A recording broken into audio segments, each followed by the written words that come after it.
Muhammadin sallallahu alaihi wasallam wa ila arwahi abaihi wa ikhwanihi minal anbiya'i wal mursalin salawatullahi wa salamuhu alaihi wa alaihim ajma'in wa ala ali kulli wa sahabati wal qarabati wa tabi'in wa tabi'it tabi'in bi ihsanin ila yaumiddin wa ila arwahi walidina wa muallimina wa zawil hukuki alaina ajma'in. Bisiril Fatihah. A'udzu billahi minasyaitonir rajim. Bismillahirrahmanirrahim. Alhamdulillahi rabbil alamin. Arrahmanir rahim. Maliki yaumiddin. Iyyaka na'budu wa iyyaka nasta'in. Ihdinas siratal mustaqim. Shiratal ladzina an'amta 'alaihim ghairil maghdubi 'alaihim waladdallin.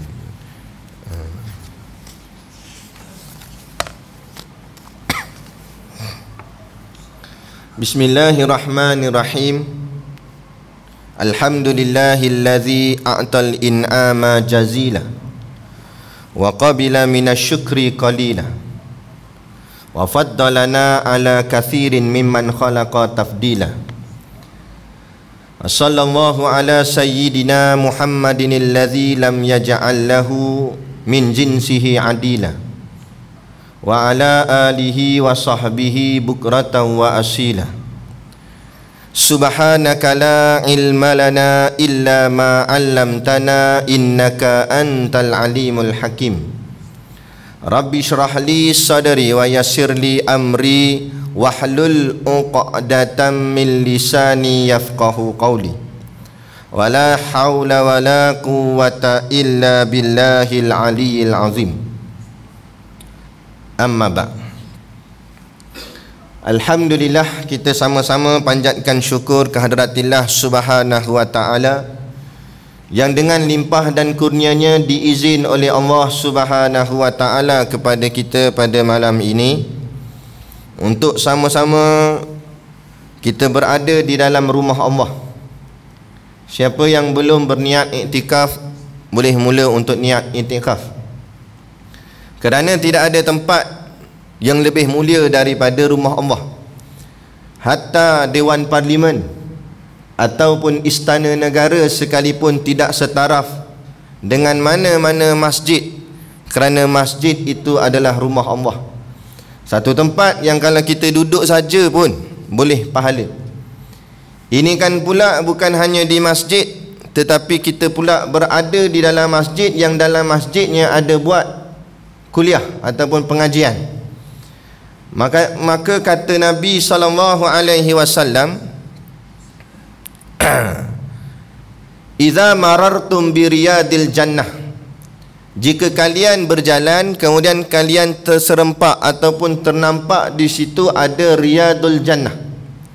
Riyadul jannah maknanya, riyadu tu maknanya taman, al jannah syurga. Jadi kalau kamu berjalan-jalan kamu nampak di sana ada taman-taman syurga, farta'u, maka singgahlah, kata Nabi. Sahabat tanya, ya Rasulullah, wa ma riyadul jannah, apa yang dimaksudkan dengan taman-taman syurga? Setahu kami syurga ni akhirat nanti, kok mana pula kat dunia ni ada dah taman-taman syurga? Sahabat tanya, mujur sahabat tanya. Maka jawab Nabi SAW, yang dikatakan sebagai taman-taman syurga itu ialah hilaku zikr. Nabi kata tempat perhimpunan zikir, tempat orang berhimpun zikir. Dan zikir ni pula, kata Imam Ahmad dan juga Imam Nawawi, terpecah kepada dua.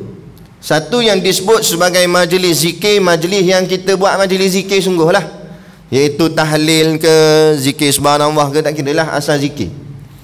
Yang keduanya majlis zikir juga bermakna majlis yang mengingatkan kita pada Allah. Kerana makna zikir tu zal kafra, zakara asal kataan dia. Zikir tu maknanya makna ingat. Sebab itulah kita buat tazkirah. Tazkirah ni ambil daripada perkataan zakara lah asal dia, kemudian ditambah ta dengan ta marbutah di belakang dia, ta kat depan, ta marbutah belakang. Maka jadilah bunyinya tazkirah. Tazkirah artinya ingat, mengingatkan. Jadi zikir ialah ingat. Jadi kata Imam Ahmad, majlis zikir ialah majlis yang mengingatkan kita pada Allah, Rasulullah ataupun agama Islam. Maka itulah yang juga disebut sebagai taman-taman syurga. Maka sinonimnya di tempat kita, majlis zikir seperti itu adalah majlis ilmu, kuliah-kuliah agama. Maka harap-harapnya di dunia Allah izinkan kaki kita berada di dalam taman-taman syurga Allah, yakni majlis ilmu pada dunia ni. Maka harap-harap nanti di hari akhirat Allah izinkan kaki kita berada di dalam syurga yang sebenar, syurga yang hakiki, insya-Allah. Amin ya rabbal alamin. Selu amin. Amin selu. Macam tambuh je syurga. Nak tak syurga ni? Kan? Dia kena sungguh-sungguh lah. Sebab sahabat pun sungguh-sungguh. Sebab apa Nabi kata 10 orang ni, kamu 10 orang ni dapat dah anak kunci syurga. 10 orang sahabat dapat dah. Yang kata tu Nabi, bukan YB. YB kadang-kadang banyaknya tak betul. Nabi kata kamu 10 orang dapat dah ni syurga ni. Adakah sahabat lepas tu lepak tidur? Dah, lagi kuat dan makin kuat. Lagi turun ke medan jihad. Sebab apa? Sungguh-sungguh nak kepada syurga Allah. Kita nak suruh minta amin je, doa boleh masuk syurga. Slow dah amin. Jadi insya-Allah moga-moga kita sungguh-sungguh kepada mengharapkan syurga daripada Allah Subhanahu wa taala. Yang pertama-tama sekalinya kita merafakkan setinggi-tinggi kesyukuran kehadраtillah Subhanahu wa taala yang dengan limpah dan kurnianya diizin oleh Allah Subhanahu wa taala ke atas kita pada malam ni berada di dalam rumah Allah, berada di dalam taman-taman syurga. Dan seterusnya jutaan, ribuan ucapan terima kasih kepada pihak masjid, khususnya pengerusi dan seluruh ahli jawatan kuasanya yang tak dapat kita nak sebutkan namanya satu persatu, dan yang amat-amat disanjungi para asatizah, alim-alim ulama, tuan-tuan guru, ustaz ataupun ustazah, para imam, para bilal, tok-tok syiah dan sekaliannya lah. Dan juga kepada para hadirin muslimin dan muslimat, ayah-ayah, ibu-ibu, pemuda-pemudi yang dirahmati Allah sekalian. Baik. Terlebih dahulu perkenal diri dulu kot kan.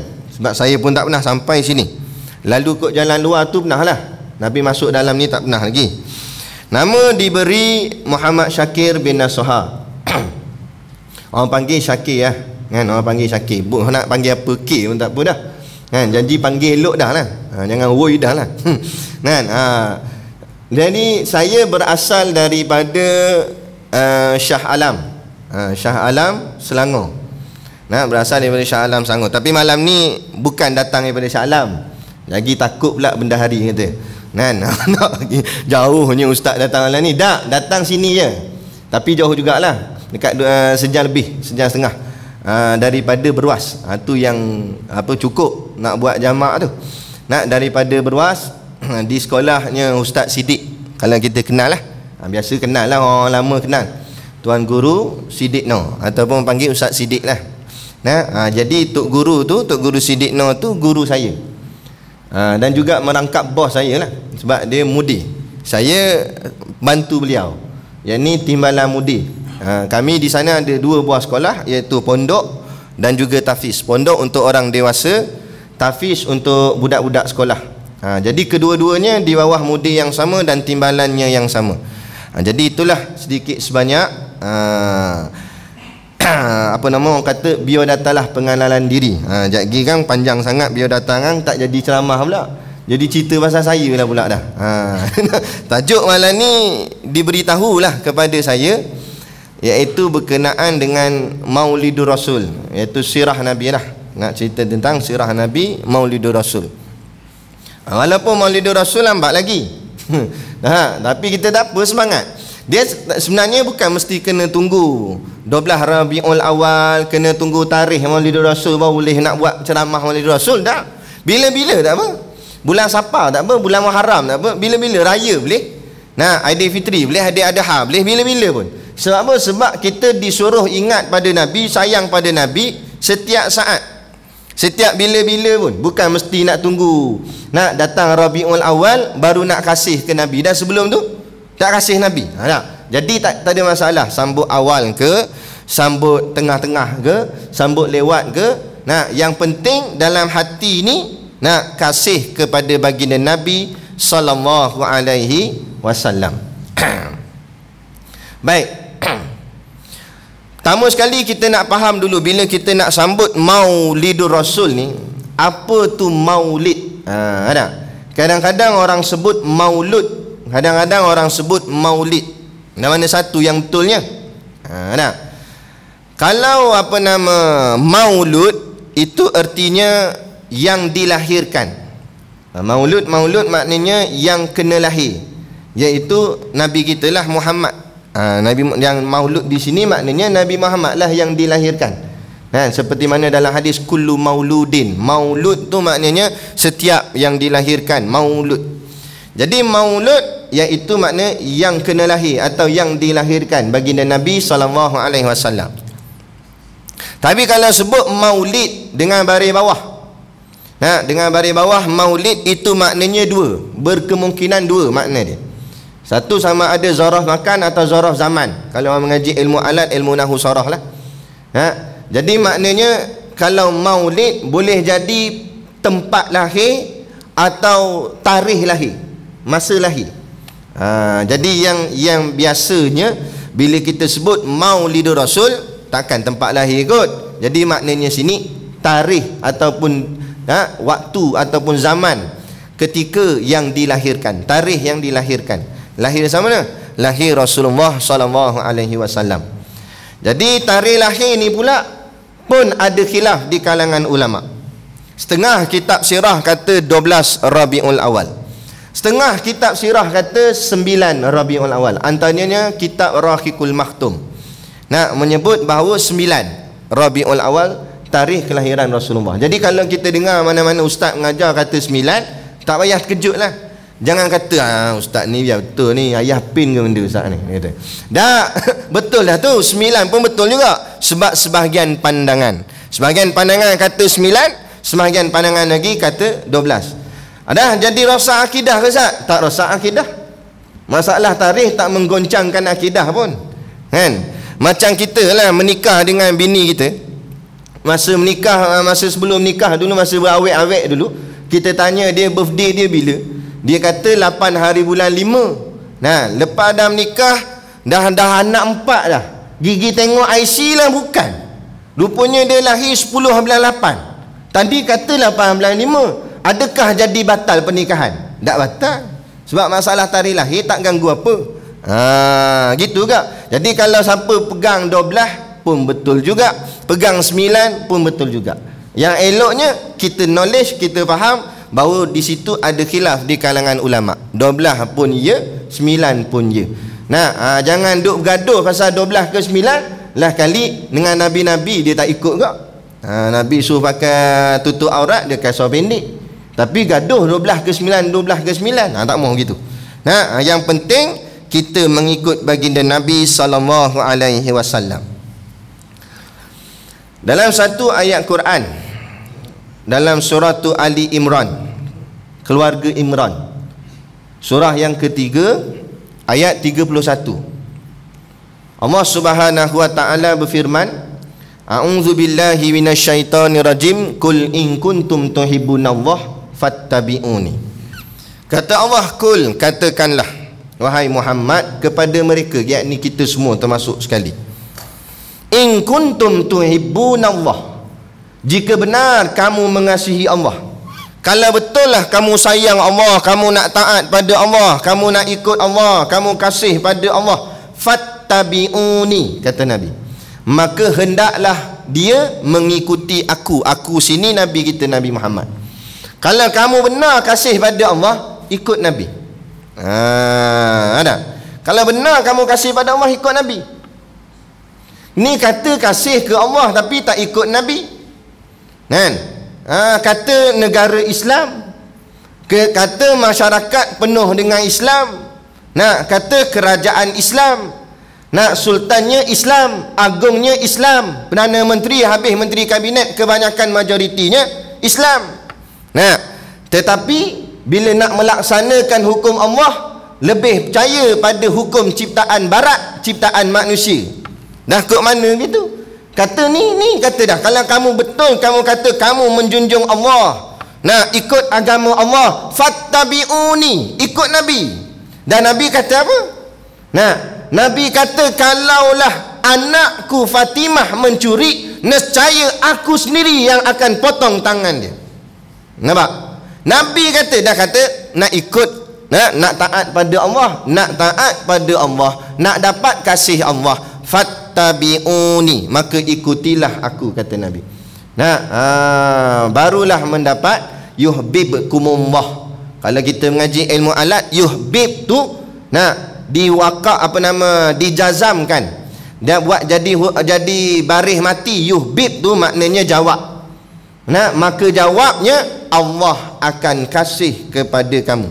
Dengan sebab kamu ikut Nabi, Allah akan kasih kepada kamu. Wa yaghfir lakum dzunubakum. Tak cukup dengan kasih, Allah kata Allah ampunkan kamu akan dosa-dosa kamu. Wallahu ghafurur rahim. Dan ingatlah, Allah Maha Pengampun lagi Maha Penyayang. Jadi makna kata, kalau bukan semata-mata angkat spanduk lepas tu berarak selawat, tu bukan tanda, tak semestinya itu sebagai tanda kasih. Tanda kasih iaitu mengikut akan baginda Nabi SAW. Tu tanda kasih. Macam kita sayang ke seseorang, kita mesti nak buat macam mana dia buat. Zaman tak ingat dulu, zaman Pok Yeye dulu, zaman berkasih dengan bini kita, zaman tu tak kahwin lagi lah, zaman awek-awek lagi. Kita tanya awek kita masa tu, bini kita lah sekarang ni. Kita tanya dia, awak suka makan apa? Kita tanya. Jadi dia pun jawab, suka makan ayam. Dia kata, saya suka ayam juga. Sebab apa dia kata sama? Padahal dia suka ikan, dia bukan suka ayam, tapi dia ngaku kata suka ayam. Sebab dia nak tackle perasaan perempuan tu. Dia nak bagi nampak sama. Lah kali perempuan ni kata, laki ni pula tanya lagi, awak suka pakai kasut macam mana? Kata awek ni, saya suka kasut tumit tinggi. Dia kata, saya pun sama juga. Dah kasut tumit tinggi perempuan, nak dia kata suka juga. Kenapa kata suka tak? Sebab nak dapat tackle perasaan orang tu. Gitu gak kita nak tackle perasaan baginda Nabi kita, maka kita kena meniru-niru. Tak minat tak apa, yang penting kita cuba buat apa yang Nabi suka. Nabi suka berjubah, kita pakai berjubah.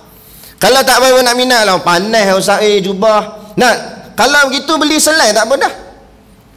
Dalam beratur dalam almari kita tu penuh dengan macam-macam baju Melayu lah semua. Nak pergi semayang masjid, baju Melayu Johor, Melayu Pahang, Melayu Perak, macam-macam Melayu lah. Semua negeri ada dalam tu. Semua suku kaum ada dalam tu. Penuh dengan baju Melayu, cekak ke tak cekak ke apa dia punya collar. Macam-macam, ada yang butang tak butang. Dah banyak sangat baju Melayu, beli selai, baju bahagian Rasulullah, tanda kita kasih pada dia. Tak banyak tak apa, selai jadilah. Buh dalam almari. Tak pakai selalu tak apa. Pakai masa hari-hari kebesaran. Sekali seminggu, time semayang Jumaat pakai jubah.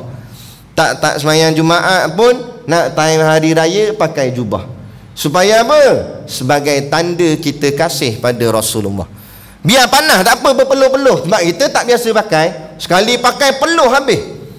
Macam bawa balik main futsal. Tak apa. Yang penting ini pengorbananku, biar aku panas berpeluh tak apa, tapi aku nak tunjuk, ya Rasulullah, kau suka jubah, aku pun suka jubah, sebagai tanda aku kasih kepada engkau ya Rasulullah. Mampu lagi pakai lilit serban atas kepala. Pakai serban bukan menandakan alim dah. Siapa kata pakai serban orang alim? Bila kata-kata apa, awak tak pakai serban, saya bukan alim, saya bukan ustaz lah. Bukan pakai serban mesti kena jadi ustaz. Kita pergi kedai tukang jual, kita nak beli serban, dia tanya nak, ustaz ke? Tunjuk tauliah tengok. Tak ada. Siapa nak beli boleh beli. Apek boleh beli. Nampak? Siapa nak beli boleh beli, tak ada masalah. Tinggal lagi nak sebagai tanda kasih, kita nak lilit atas kepala, tanda sebagai mahkota Rasulullah. Dan kadang-kadang bila dengan bersunnah ni, dia akan menjaga diri kita. Betul tak? Dia menjaga diri kita. Kalau kepala kita dogoi tak ada apa, kopiah pun tak pakai atas kepala, kadang-kadang nak buat ke barang maksiat tu boleh terjebak. Kadang-kadang boleh terjebak. Tapi kalau buh kopiah atas kepala, batu lilit pula serban, takkan nak terbuat maksiat kot. InsyaAllah dia tak buat lah. Kalau dogoi kepala, silat-silat jalan termasuk kedai tikar nombor ekor. Nampak? Sebab dogoi kepala. Tapi kalau dah pakai kopiah, pakai serban, takkan nak masuk. Tak payah kata nak masuk, nak parking depan kedai nombor ekor pun segan lah. Oi, segan aku pakai macam ni, nak parking depan tu pula. Sagi orang kata apalah pula. Jadi sekurang-kurang terjaga.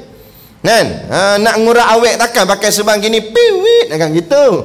Nampak bengong ya. Awak malu. Jadi terjaga, kita tak buat dah. Nak buat benda-benda lara, nak lepak-lepak kedai kopi lama-lama, nak sembang lebat-lebat dah, nak cakap tu macam orang cakap apa, tak ada adab, tak ada. Sebab apa? Sebab ada sunnah di badan kita. Maka rahmatnya turun, mendidik hati menjadi lembut. Itu je. Kadang-kadang dengan pakaian je seseorang boleh jadi baik. Dengan ini sebab apa? Sebab bukan pakaian orang lain, tapi pakaian Rasulullah. Di sana ada keberkatannya, ada rahmatnya. Dia kita ni kalau ikut Nabi pun insya-Allah tu je. Tinggal lagi nak ikut Nabi. Ada satu peristiwa di zamannya Nabi Musa alaihi salam. Ada seorang lelaki, saya tak ingat nama dia, tapi dia ni jahat. Dia ni geng Fir'aun. Sekali dengan tentera Fir'aun lah. Dia ni dia suka ngejeknya Nabi Musa. Kerja dia suka mengejek Nabi Musa. Jadi dia bila dia pergi kat pekan tu, dekat bandar, dekat orang jual beli tu, dia tirulah gaya Nabi Musa dengan bawa tongkatnya. Dia cara dia buat jalan tu pun dia buat macam mana Nabi Musa berjalan. Dengan pegang tongkat lah apa semua, dengan pakai jubah apa semua, dia buat gaya gitu. Jadi orang-orang yang jenis geng jahat gak sama dengan dia, sepakat sama-sama gelak. Gelak tu atas sebab konon-konon perli mengejeknya Nabi Musa. Gelakkan dia. Perangai dia begitulah selalu pun. Tiba-tiba satu hari peristiwa itulah laut terbelah tu berlaku. Jadi dia ni yang jahat ni bersama dengan tentera Fir'aun kejar Nabi Musa dengan pengikutnya. Jadi macam cerita yang kita biasa dengar lah. Akhirnya sampai kat tengah, laut pun tutup. Bila laut tutup, yang dalam laut tu Fir'aun dengan tentera dia semua mati. Semua pakat mati. Kecuali seorang dia tak mati, iaitu lelaki yang kerja dia hari-hari mengejek Nabi Musa. Dia seorang tak mati. Maka di sini ulama mensyarahkan, ulama kata Allah selamatkan dia daripada mati bencana laut yang terbelah itu kerana dia pernah meniru akan gaya Nabi. Hebatnya gaya Nabi sampai ke tahap tu dia boleh selamat. Nampak? Bukan sebab dia baik dah, dia memang jahat, tapi sebab pernah tiru gaya Nabi. Maka kata ulama, kalau orang jahat tiru gaya Nabi pun boleh selamat, apatah lagi orang yang baik, orang yang beriman, orang yang soleh meniru-niru gaya Nabi yang dia kasih. Macam mana agak keadaannya nanti di hari kiamat. InsyaAllah dia berada di dalam keselamatan. Itu kan payah, bukan mahal, bukan mahal. Satu set, tengok kita satu set daripada kepala sampai kaki, berapa ringgit sangat banding dengan orang kerja korporat tu. Jadi YB bagai tu, kod saja kat 200 lebih. Kod tu baru kod, belum masuk tali leher, nak seluar dia lagi dengan tali pinggang pula, dengan kasut kilat.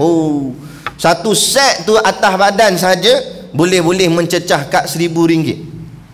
Tu nak bahagian orang cakap nampak macam orang kaya lah, nampak macam orang hebat.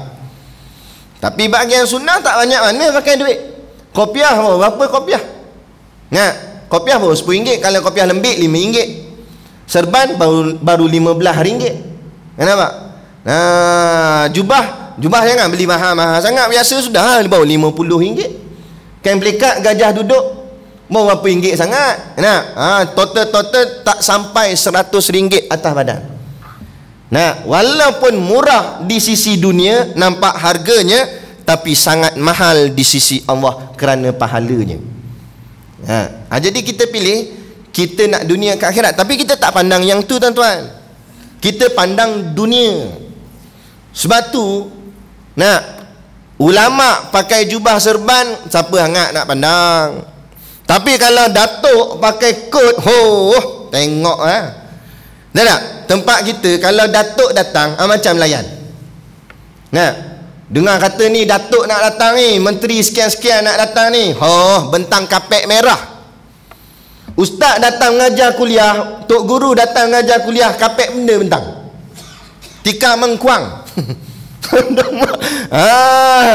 Datuk bentang kapek merah. Tu baru cerita kapek. Jadi lepas habis pula program, nak bawa pergi makan. Bagi makan apa datuk? Ikan siakap 18 rasa. Tak main 3 dah, 18 terus. Kambing tergolek lenyek lori terus kambing. Nampak? Makna ceritanya makanan sedap-sedap, lauk sedap-sedap. Ikan siakap 18 rasa. Dan ustaz datang mengajar nak betulkan akidah, nak betulkan akhirat kita supaya selamat boleh masuk syurga. Ulama datang mengajar kita bagi makan apa? Karipap tak ada rasa. Datuk tadi siakap 18 rasa, bagi ulama karipap tak ada rasa, dipanggil karipap inti udara. Sekali ngak kosong, inti pun tak ada. La ilaha illallah. Hati kata dah kata nak masuk syurga. Syurga mana nak buka kalau begitu? Sebab apa kita jadi begitu tuan-tuan? Puncanya dalam hati kita hubbud dunia. Dalam hati kita cinta dunia. Lepas tu dalam hadis yang lain Nabi sebut hubbud dunia ra'sun kulli khati'ah. Cinta dunia kepala segala kejahatan. Inilah ibrah atau hikmah kelahiran baginda Nabi SAW. Di saat dunia tengah sibuk dengan keseronokan dunia dia, di Mekah tu dah ada dah tawaf sebelum Nabi datang. Sebelum Nabi lahir memang orang tawaf Kaabah dah, tapi tawaf dalam keadaan bogil, penuh dengan berhala, macam tak ada tamadun. Macam menggila sungguh. Sebab tak ada agama, tak ada jalan pedoman. Dunia sibuk dengan kekalutan. Kalau yang meniaga bohong, nipu orang sana sini apa sebagainya, maka dalam keadaan tengah orang cakap apa, cacar merba macam tu, tiba-tiba Allah bangkitkan seorang Nabi. Allah lahirkan seorang Nabi yang membawa rahmat tu yang disebut sebagai rahmatan lil alamin. Lahirnya Nabi untuk betulkan semua keadaan. Sama ada dia ada 4 aspek dalam masalah fiqh. Bab paling besar sekali 4. Iaitulah bila 4 ni, itulah namanya agama kita Islam. Iaitulah pertama, Nabi betulkan cara ibadah. Jangan sembah-sembah berhala, tapi semua berbalik kepada sembah Allah. Inna salati wa nusuki wa mahyaya wa mamati lillahi rabbil alamin.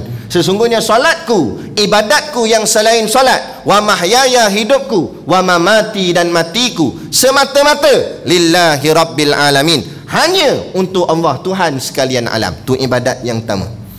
Yang kedua yang dibetulkan oleh Nabi, Nabi bawa ajaran Islam, iaitulah sistem muamalat. Yang ni apa muamalat? Jual beli. Waktu tu menindas, menipu dalam niaga dan sebagainya. Datang Nabi tunjukkan cara jual beli yang betul supaya tidak ada penindasan. Jangan ada buat riba. Riba ni penindasan. Kita pinjam 5,000, bayar kat 15,000, 10,000 saja bunga. Tak penindasan. Cuma dia tak nampak tindas sebab kita bayar sikit-sikit tiap-tiap bulan. Cuba tuan-tuan totalkan sepanjang tuan-tuan bayar selama berapa tahun, 9 tahun tu, berapa dengan harga sebenar, harga tulis atas body. Tapi dengan kita bayar berapa banyak lebih. Itu namanya riba. Lepas tu datang Nabi haramkan riba. Sebab apa haramkan riba? Sebab tak nak berlaku penindasan. Inilah Islam. Tapi orang tak nak Islam. Islam nak bawa orang cakap keselamatan, rahmat, nak bawa perkara yang elok. Tak nak Islam. La ilaha illallah. Ni kata Ya nak? Ada yang cakap lah tu pegawai bank, dia kata, ustaz, kalau tak nak riba, habis bank nak hidup macam mana? La ilaha illallah. Makna nak sangkal lagi apa yang Nabi kata. Ni dunia berada di akhir zaman. Tu Dajjal belum datang. Dalam keadaan Dajjal belum datang pun manusia sendiri lawan agama Islam. Kadang-kadang orang Islam sendiri lawan Islam dia. Kalau Dajjal datang, bos dia datang dah, lagi syok lah dia lawan Islam. Dajjal belum sampai pun habis dah manusia. Ini kata Nabi datang. Yang kedua, muamalat. Lahirnya Nabi lagi untuk nak membetulkan apa dia? Yang ketiga, munakahat, nikah kahwin. Munakahat, nikah kahwin. Zaman tu tak ada ikut dah, nak rogol sana rogol sini. Sebab itulah ada riwayat yang mengatakan mereka, kebanyakannya mereka bila dapat anak perempuan, mereka bunuh anak dia, kerana takut besar nanti jadi pelacur lah sebagainya. Jadi tak tentu hala. Datangnya Rasulullah, bangkitnya Rasulullah sebagai seorang Nabi. Nabi lahir membawa rahmat. Nabi betulkan pernikahan ikut dengan jalan akad. Kemudian terikat, dia kena tanggung, suami kena tanggung isteri, isteri kena tanggung jawab pada suami, taat pada suami. Ikut semua tu barulah jadi elok. Agama-agama lain kebanyakannya ikut kita lah Islam. Sebab ini yang jalan yang betul, cara pernikahan yang betul, cara yang elok. Tapi banyak tak nak ikut. Sekarang ni memanglah dia akad nikah tu ikut cara Islam dah. Salam tu ikut cara Islam dah dengan Tok Kadi. Tapi kaedah tu kadang-kadang beberapa di dalam majlis tu tidak ikut cara Islam. Pakaian dah lagi, tengok pakaian. Ni perempuan pakai baju dedah ni, nampak habis dada-dada ni. Pakai gaun style gereja. Ni pakai ni. Yang lelaki pakai bow tie. Pakai coat, lepas tu bow tie. Kita pergi kenduri. Kita ingat dia waiter, kita panggil lah minta air. Kata dia, saya pengantin lah. Ingat waiter, sebab kadang-kadang kalau kat hotel waiter kan pakai bow tie. Dia kan lah suruh pakai bow tie. Pakai baju Melayu tengkolok tak apa dah, nampak agak kemelayuan. Atau nak sunah sikit pakai jubah serban, boleh tahan kira. Dah ikut mana tak tahu. Nama tengok IC bangsa Melayu, agama Islam, kok mana pula pakai macam Mak Saleh. Tak apalah kata tutup aurat tu, yang perempuan nampak dedah habis dada-dada. Tanya nak akad nikah, Tok Kadi pula minggu lepas baru mati bini. Tok Kadi, sian Tok Kadi. Nampak? Jadi tengok pengantin perempuan nampak dada meleleh air liur. Basah tek khutbah tu. Bunyi dah. Azan dulu ke mana? Terus. Kuat ketuk tu. Azan dulu ke terus?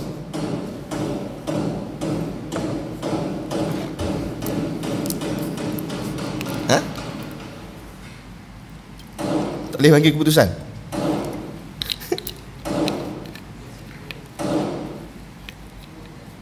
Berhenti terus.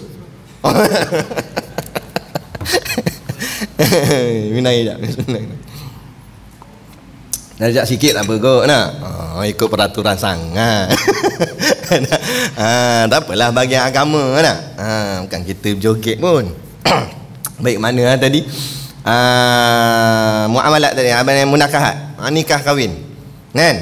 Ikut cara Islam tu betul lah. Dengan pakaian dedah aurat. Lepas tu pula time nak akad nikah buat di masjid, bagus dah. Bagian buat masjid, bagian ni nak datang masjid.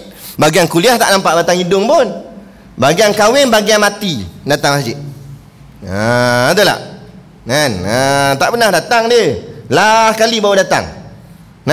Lah kali bila baru datang? Mati baru datang. Patut pula orang kalau baru first time datang, duduk belakang dulu, tak duduk depan sekali tu. Depan tu imam lah tu duduk. Nampak? Baring pula tu. Tu buat aku asam sungguh. Ni kata Allah nak perli tu. Nampak? Kamu tak pernah datang masjid, bagian hujung nyawa awak nak datang. Baring pula tu. Dah dia time nak akad nikah tu, duduk depan Tok Kadi. Yang perempuan boleh duduk sebelah. Belajar mana perempuan duduk sebelah ni? Perempuan duduk jauh. Masa tu belum sah lagi akad. Boleh jadi tak jadi. Mana ada pertalian lagi suami isteri. Duduk belakang sebalik tirai. Nak duduk sebelah. Kalau saya lah yang akadkan nikah, tangan saya hulur kat pengantin lelaki, kaki saya hulur kat pengantin perempuan. Nak duduk sebelah sangat ambil kaki. Ada pula, mana belajar dah. Tapi inilah jadi adat kebiasaan orang kita hari ni. Sebab apa? Sebab kita semakin jauh dengan agama. Sebab apa makin jauh dengan agama? Makin jauh dengan Rasulullah. Padahal Nabi lahir bukan macam tu. Nabi ajar benda lain, asal buat benda lain. Dan mu ikut siapa? Sebab dalam hati kita nombor satu manusia bukan Nabi Muhammad, tapi orang lain.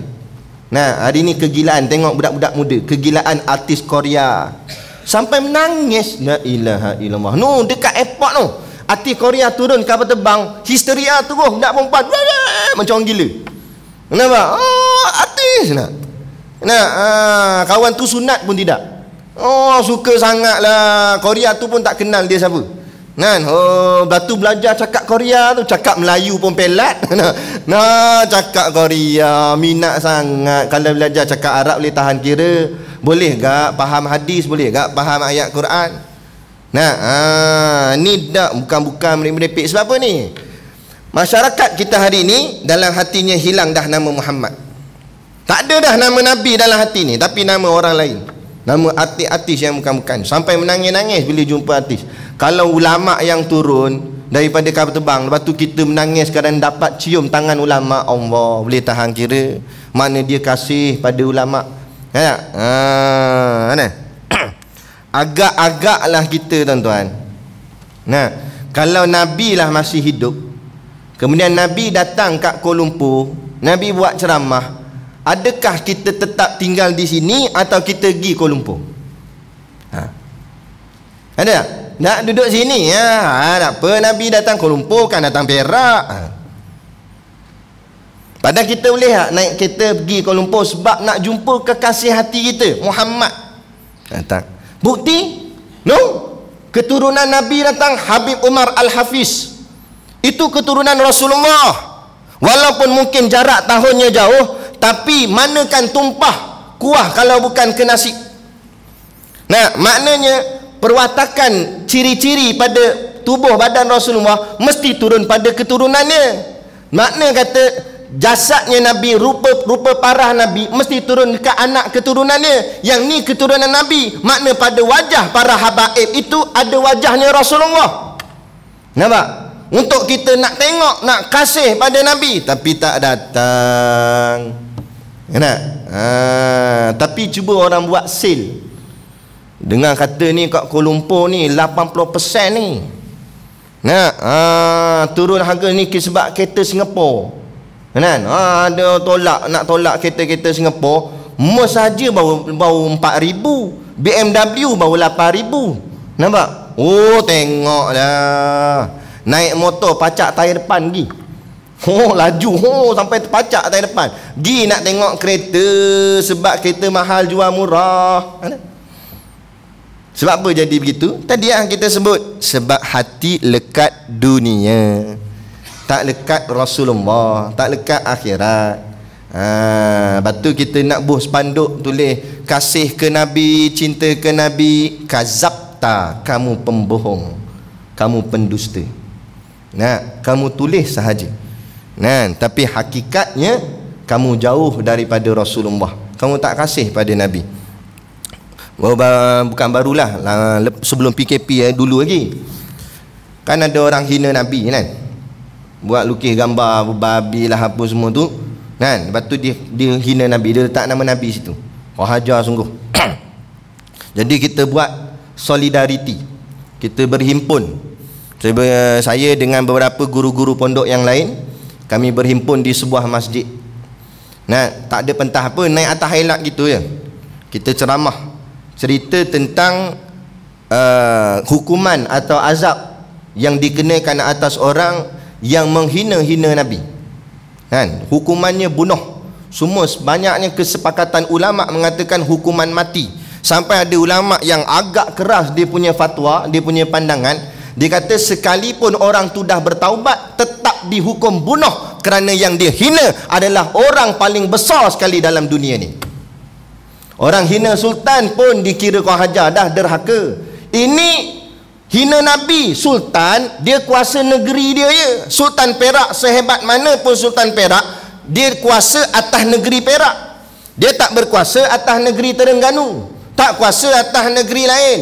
Nah, kalau dia pergi negeri lain, dia cuma dihormati sebagai sultan negeri lain, tapi dia tak ada kuasa. Kuasanya di Perak sebab dia Sultan Perak.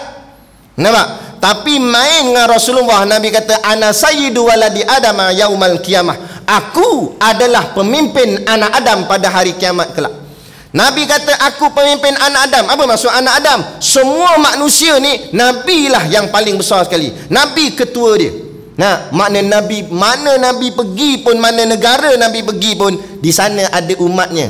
Kita duduk di bawah payung sebagai umatnya Rasulullah sallallahu alaihi wasallam. Nah, mana besar lagi? Nah, jadi kalau orang hina pemimpin negara, hina Sultan Agung pun sudah dikira kesalahan besar, apatah lagi menghina kekasih Allah. Nah, kita buat himpunan kat luar tu. Masa tu lepas habis semayang Jumaat, fahamlah semayang Jumaat ni penuh. Masa tu sebelum PKP. Sekarang memang nampak sampai belakang sebab jarak 1 meter. Nampak penuh lah masjid. Kan? Tok Bilal sembang dengan Tok Siap. Oh, alhamdulillah akhirnya penuh masjid kita. Memanglah penuh jarak semeter. Nampaklah penuh. Nampak. Cuba rapat balik, nampak kosong pula jadi. Kan? Jadi makna penuh lah orang semayang Jumaat sampai belakang penuh. Nah, penuh sampai belakang. Jadi kita harap habis-habis lagi kan ramai ni jugalah yang akan bersama-sama dalam himpunan untuk menunjuk bahawa kita kasih pada Rasulullah. Dah lompat atas motor masuk gear 1. Belah gitu. Kita kata gimana? Oh, minta maaf Ustaz, kerja Ustaz. Ada kerja lah Ustaz. Minta maaf Ustaz. Nah, tak apalah kita kata. Maknanya kerja kamu lagi utama daripada Rasulullah. Nanti esok di padang mahsyar, saat kamu susah, dosa kamu banyak, kamu dapat buku catatan daripada tangan kiri, kemudian kamu nak minta syafaat pada Rasulullah, maka Rasulullah jawab, minta maaf, saya sibuk, saya ada urusan dengan kekasih-kekasih saya.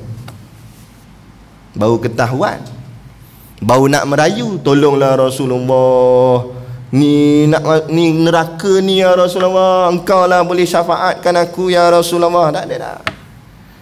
Nabi tanya, habis tu masa dunia dulu, saat orang hina aku, di mana kamu? Di mana kamu? Bukan suruh angkat senjata, bukan suruh angkat pedang, cuma nak berhimpun menunjukkan syiar. Tu namanya syiar. Ada orang boleh jawab, dia kata, alah Ustaz, kumpul ramai-ramai bukan boleh buat apa. Siapa kata bukan boleh buat apa? Itu namanya syiar. Syiar ni maknanya kemegahan, kegahan. Sekurang-kurang bila kafir lalu tengok, ramainya umat Islam berhimpun kerana mempertahankan Nabi dia, sekurang-kurang tercampak di dalam hati mereka kafir akan rasa gerun terhadap umat Islam. Nidak sikit kafir tengok, oh boleh hina lagi ya, yang datang pun sikit je. Nak? Dan macam mana? Sama gak kalau kita solat kat rumah pun boleh, sah gak semayang di rumah, betul tak? Tapi kenapa kita datang ramai-ramai ke masjid dan semayang berjemaah di masjid? Itu tanda syiar. Syiar ni memerlukan ramai-ramai. Itu namanya syiar. Kalau kita azan dalam taman kita kecil je, memadai dalam taman dengar tak apa dah. Dah, Nabi suruh azan sekuat-kuatnya. Sebab tu seafdal-afdal azan bukan sedap tapi kuat. Sedap tapi tak kuat, tak jadi, tak balik kepada maqasid dia, tak balik pada tujuan asal azan. Sedap tapi slow. Allahu Akbar. Itu jam apa nama karaoke jamban boleh lah. Nah, biar tak apa-apa sedap, straight macam robot azan. Allahu Akbar, Allahu Akbar. Asyhadu an la ilaha illallah. Ni apa benda azan gini ni? Nah, atau rock ke? Allahu Akbar, Allahu Akbar. Janji kuat. Tak percaya try sekali Tok Bilal buat. Saya rasakan habis satu taman datang. Dia datang sebab apa? Dia nak tanya, siapa azan tadi? Kita kata aku azan elok-elok, hang tak datang. Aku azan tukar tune sikit, bagi tune rock kapak sikit, baru hang datang. Dia kata, inilah manusia. Kan tak? Allahu Akbar. Ni kata. Jadi kita tak mahu. Moga-moga kita yang hadir pada malam ni dicampakkan di dalam hati kita ni akan kasih pada Rasulullah. Bukan kasih tu sekadar kata-kata mulut, saya sayang Rasulullah, tak. Tapi kasih itu terpancar dari setiap serba-serbi akhlak dan perbuatan kita. Kerana kasih, kalau kasihnya terlampau kuat, dia akan terlihat pada zahirnya. Durian, buah durian tu yang sebenar buah tu lah yang warna kuning tu, dia duduk dalam buah, dalam kulit ni, kulit tertutup. Kulit tu pula sikit pun tak terbuka, tutup rapat, tebal pula tu kulitnya. Tapi kenapa baunya boleh sampai keluar? Tak payah kata bau di kulit luar, boh dalam kereta seminggu tak hilang bau. Kenapa? Kerana dalam isi durian baunya terlampau kuat. Bila baunya terlampau kuat, terzahir sampai keluar. Begitu jugalah bila seseorang yang dalam hatinya terlampau mengasihi Nabi, terlampau cinta ke Nabi dalam hati ni, akhirnya kuatnya cinta tu akan terzahir keluar. Terzahir keluar itulah dengan perbuatan-perbuatannya yang menunjukkan bahawa dia kasih pada Nabinya, dengan pakaian sunnahnya, kan, dengan cara berjalan sunnahnya, kan. Ni baca kitab Syama'il kat masjid ni, ada Syama'il. Ada baca, kalau mana panggil mana-mana ustaz, baca kitab Syama'il. Dalam kitab Syama'il ni karangan Imam Tirmizi, dia menenaraikan hampir 417 buah hadis yang menceritakan tentang peribadi Rasulullah, dari segi fizikal Nabi, rupa parah Nabi, sampai ke rambut Nabi, sampai ke semualah apa benda yang Nabi suka, makanan yang Nabi suka, minuman yang Nabi suka. Nah, kita dengar dan kita cuba praktikkan dalam kehidupan kita. InsyaAllah, fattabi'uni yuhibbukumullah. Bila kamu ikut aku, Allah akan kasih kepada kamu. Kena sistem barat ni jahat. Dalam kebanyakan barat buat ni, dia buat apa? Dia kata jangan makan kambing, kambing kolesterol tinggi. Sebab apa? Sebab kambing lah makanan kesukaan Rasulullah. Nah, kita Ustaz, kambing tak boleh Ustaz. Saya pantang tak kambing? Pantang jumpa. Ini tak boleh makan, ruginya. Dalam kajian yang sebenar, bukan kambing kolesterol paling tinggi. Paling tinggi lembu. Paling tinggi lembu. Logik akal pun ada dah. Mana besar antara lembu dengan kambing? Besar lembu lagi, kolesterol dia lagi tinggi. Tak akan kambing, tapi lembu makan. Nampak? Ada rugi. Lepas tu dia kata jangan minum air kopi. Air kopi ni kafein tinggi. Sebab air kopi kesukaan Rasulullah. Yahudi minum air kopi.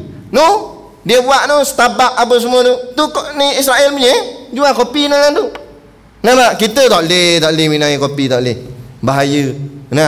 Bahaya. Semua yang berkait dengan Rasulullah, habislah semuanya.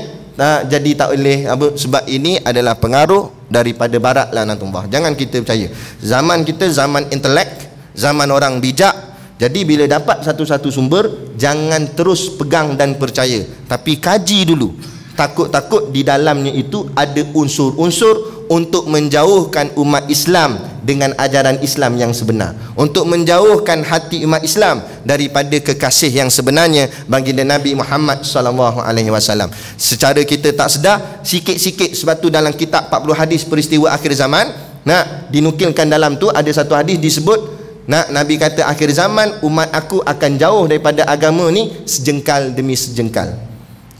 Kemudian sehasta demi sehasta. Apa maksudnya Nabi? Maksudnya kita akan tinggalkan Islam ni sikit demi sedikit, sikit demi sedikit, sikit demi sedikit. Macam kita main tepi laut, mula-mula main-main kat ombak je, tanpa kita sedar seronok sangat main di tepi laut, rupanya dah duduk tengah dah. Gitulah hari ni. Kita tak perasan, sikit demi sedikit, sikit demi sedikit, rupanya kita dah semakin jauh daripada Islam, jauh daripada Rasulullah. Akhirnya Rasulullah hanya disebut di bibir tapi tidak di hati. Jadi kita minta sama-sama kita kembalikan sunnah Nabi. Tak apalah, pelan-pelan, biar ada minat dulu. Biar ada minat. Tak boleh buat banyak, buat sikit. Dia kata tak boleh buat semua, buat sikit dulu. Dalam banyak-banyak sunnah Nabi, tak boleh, kalau tak boleh nak buat semua, buat yang mana boleh dulu. Dia kata itulah Ustaz. Yang lain payah sikit, tapi kalau yang poligami tu boleh lah, dia kata. Yang itu nak sangat. Nampak? Nak suruh pakai kayu sugi, kayu jubah pun tak nak pula. Pakai yang tu dulu. Sunnah-sunnah yang ringan dulu. Lepas tu barulah sunnah-sunnah yang lebih besar kan. Jadi sekurang-kurangnya dalam hati kita sudah berputik kecintaan kepada Nabi. Bila kita meletakkan dalam hati ni cinta pada Nabi, maka yang lain ni jadi orang cakap apa, berlebih kurang aja. Kalau macam tadilah solidariti tu, kalau dalam hatinya sangat mencintai Nabi, dia tak pandang dah kerja dia tak pandang dah bos dia, sampai dia boleh kata, biar kalau bos aku nak pecat aku pun tak kisahlah, janji aku dapat bersama-sama dengan umat Islam mempertahankan Nabi kekasih aku. Tapi bila tak ada dalam hati ni nama Muhammad, tu dia nampak bos dia lagi utama. Nanti ditanya dalam kubur, waman nabiyuka, disebut majikan saya. Sebab bos dia lagi utama daripada Nabi. Jadi kita tak nak macam tu. Kita sama-samalah kembalikan balik apa yang kita nasihatkan bersama ni, terutama untuk diri saya sendiri juga, kerana telinga saya lebih rapat dengan bibir saya. Dan apa-apa yang kita dapat pada malam ni, kita renungkan, kemudian kita sampaikan kepada sahabat-sahabat kita, adik-adik kita yang lain, supaya kita nak seluruh umat Islam balik kepada perintah Allah dan perintah Rasulnya, balik kita kepada sunnah agama. Dan sebelum saya tutup majlis, saya nak tinggalkan satu persoalan buat kita bersama. Kita dijajah tuan-tuan start daripada 1511 dan kita merdeka 1957. Tuan-tuan ambil balik kalkulator 1957 tolak 1511, jumlahnya 446. Maknanya kita dijajah dengan pelbagai penjajah, nak Britishnya, Belandanya dan sebagainya, Portugisnya, nak selama 446 tahun. Tu kalau hiduplah 4 generasi, lebih kurang 4 tok kita, keturunan kita. 4 generasi, 446 tahun. Walaupun lama 446 tahun, kita tak dengar langsung ada orang Islam, ada orang Melayu menjadi Kristian. Tak ada. Tak ada seorang pun Melayu jadi kafir waktu tu. Paling kuat pun jadi tali barut sahaja, belot, tapi agama masih lagi Islam. Hari ini kita baru merdeka 63 tahun, 100 tak sampai lagi. Baru 63 tahun di Kuala Lumpur sudah ada gereja Melayu. Dah ada gereja Melayu dah. Sebab apa jadi gini? Jadi kita renungkan sama-sama. Jadi kalau kita anggap agama ni berlebih kurang, kita takut mati esok bukan sebagai Islam. Na'udzubillah min zalik. Jadi cukup sekadar tu pada malam ni yang dapat kita kongsikan. Dan di luar sana ada produk perniagaan untuk menampung sekolah pondok dan juga tahfiz kami. Jadi pakar-pakarlah tuan-tuan, niatkanlah membeli sambil menderma. Saya suka dengan cara Tok Guru saya. Tok Guru saya kalau lagi kuliah pun dia bawa barang-barang macam ni lah. Saya tiru dia lah, ikut-ikut cara dia. Jadi cara ni, kalau ikutlah keperluan sekolah memang banyak. Memang boleh kalau nak minta, tuan-tuan saya memerlukan RM50,000 sebab nak buat bangunan baru, pelajar dah ramai gini-gini. Kita boleh cerita macam ustaz-ustaz lain cerita, boleh, tak ada masalah. Dan benda tu tak salah pun, sebab ini jalan fisabilillah. Tapi saya suka cara Tok Guru saya, dia tak buat cara macam tu. Yang dia buat macam mana? Dengan cara jual-jual barang, meniaga. Nampak? Daripada hasil perniagaan tu, duit yang kami dapat untung dia, itulah nak bangunkan sekolah. Itulah yang kita nak. Jadi keadaan ini dipanggil dalam sistem perniagaan win-win situation. Saya dapat duit untuk bangunkan sekolah, tuan-tuan dapat barang makan, boleh balik makan dengan keluarga. Jadi sama-sama kita dapat manfaat. Jadi pakak-pakaklah tuan-tuan, niatlah membeli sambil menderma. Yang paling kau sekali barang yang kami jual iaitu telur masin. Sebab saya kata kau, sebab telur masin ni bukan sebarangan telur. Telur dia telur itik, kan? Telur itik. Tapi itik ni bukan sebarangan itik. Sebab apa? Sebab ni itik ngaji pondok ni itik. Itik nadah kitab turas. Jadi berkat dia ada, insya-Allah. Jadi kalau kita tak berapa faham belajar kitab, pergi makan telur itik tu. Jadi kita ada bawa banyak gak saya bawa. Jadi pakak-pakaklah membeli sambil menerima, insya-Allah. Jadi pakak-pakak bantu, moga-moga dengan hasil bantuan tuan-tuan kami dapat melahirkan pelapis-pelapis ulama pada masa-masa akan datang, khususnya di negeri Perak dan umumnya di seluruh negara dan seluruh dunia, insya-Allah. Jadi sekadar tu, sekali lagi saya mohon maaf sekiranya terkasar bahasa atau mengguris hati mana-mana pihak. Apapun yang baik itu datang daripada Allah, dan salah dan silap itu adalah silap saya sendiri dari segi adabnya. Adapun hakikatnya, kullu min indillah, setiap sesuatu adalah daripada Allah. Wabillahi taufiq wal hidayah. Wassalamualaikum warahmatullahi wabarakatuh. A'udzu billahi minasyaitonir rajim. Bismillahirrahmanirrahim. Alhamdulillahi rabbil alamin. Wassalatu wassalamu ala asyrafil anbiya'i wal mursalin sayyidina Muhammad wa ala alihi wa sahbihi ajma'in. Allahumma taqabbal minna salatana wa du'aana innaka antas samiul alim wa tub alaina innaka antat tawwabur rahim. Allahumma ja'al dinana dinan nabi Muhammadin sallallahu alaihi wasallam wa islamana islamal muslimin wa imanana imanal mu'minin wa salatana salatal khashiin wa a'malana a'malas salihin wa niyatana niyatal mukhlisin wa dhunubana ya Allah dhunubal mustaghfirin wa hayatana hayatal ulama wa mautana bimautis syuhada wa adkhilnal jannata ma'al anbiya'i alaihimus salatu wassalam. Rabbana atina fid dunya hasanah wa fil akhirati hasanah wa qina adzaban nar wa qina adzaban nar wa qina adzaban nar. Wa sallallahu ala khairi khalqihi sayyidina Muhammad wa ala alihi wa sahbihi wa sallam. Subhana rabbika rabbil izzati amma yasifun wa salamun alal mursalin walhamdulillahi rabbil alamin. Amin ya rabbal alamin. Taqabbalallahu minna wa minkum. Takbir.